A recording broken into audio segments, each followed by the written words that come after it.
श्रीराम समर्थ. श्रोते हो, आपण ऐकत आहात श्री गोंदवलेकर महाराज यांचे प्रवचन. भगवंताला विसरणे ही आत्महत्याच.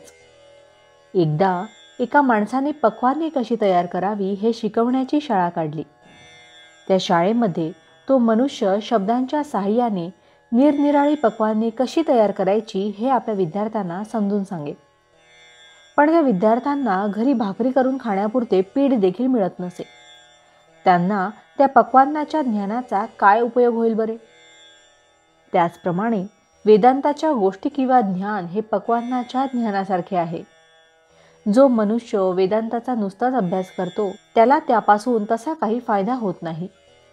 जे ज्ञान व्यवहाराला लागू पडत नाही ते ज्ञान खरे असले तरी आपल्याला उपयोगाचे नाही.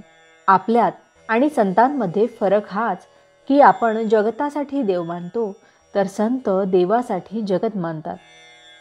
खरे म्हणजे जी गोष्ट आचरायला अतिसुलभ असते ती समजावून सांगायला फार कठीण असते. ती खरी अनुभवाने जाण्याची असते.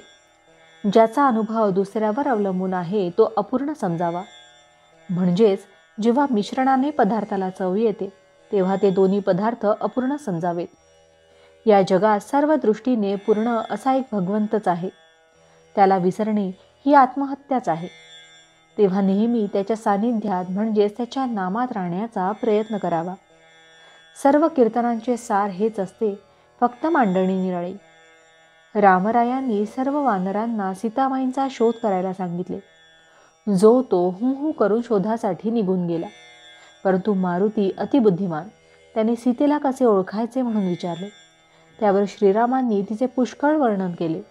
ती सुंदर आहे म्हणून सांगितले, परंतु सुंदर स्त्री कशी दिसते हेच त्याला माहीत नाही.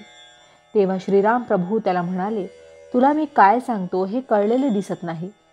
तू आता एकच गोष्ट लक्षात ठेव की जिथे तुला रामनामाचा सारखा ध्वनी ऐकू येईल तिथे ती आहे म्हणून समज. तेव्हा ती खूण मारुतीरायाला पटली.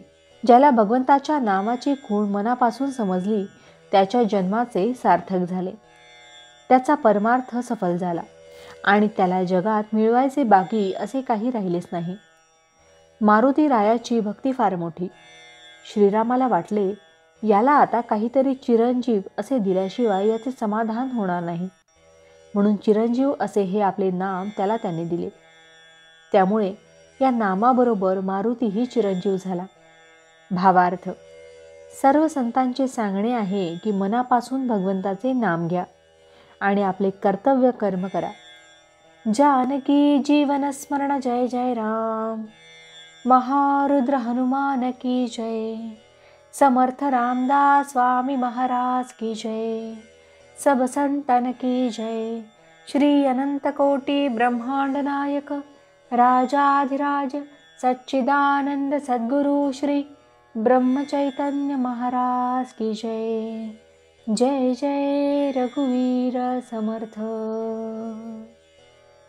आता आपण 13 वेळा नामस्मरण करूया.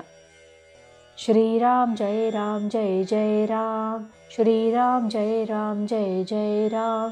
श्रीराम जय राम जय जय राम. श्रीराम जय राम जय जय राम. श्रीराम जय राम जय जय राम. श्रीराम जय राम जय जय राम. श्रीराम जय राम जय जय राम. श्रीराम जय राम जय जय राम.